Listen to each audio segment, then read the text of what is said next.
Pourquoi n'y a-t-il pas de train ce week-end dans l'ouest lyonnais? C'est la question que beaucoup se posent aujourd'hui. Vous allez le voir sur les raisons invoquées. Syndicats et direction de la SNCF ne sont pas du tout d'accord. Sophie Valzecchi, Christian Konksiker. Billet de train à la main, cette jeune femme attend le bus. Ce matin, comme tous les clients de la SNCF qui veulent se rendre à Lyon depuis Tassin, elle n'a pas d'autre choix. En ce moment, non, il n'y a pas de train. Pourquoi? Ou est-ce qu'on vous a donné une explication? Il y a des travaux, je crois. La direction de la SNCF nous a confirmé que ce sont bien des travaux sur la ligne qui empêchent la circulation des trains ce week-end.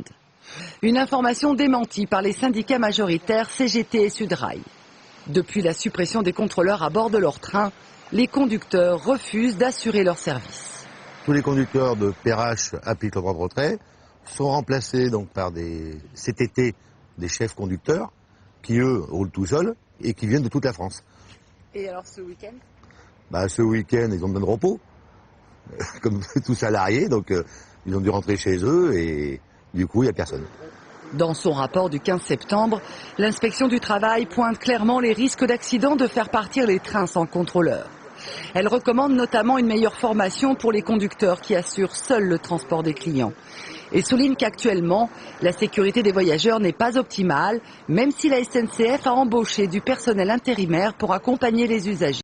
Ces intérimaires, ces gilets bleus, ne sont pas formés, non, sont loin d'avoir la formation nécessaire et suffisante pour accompagner les trains en toute sécurité.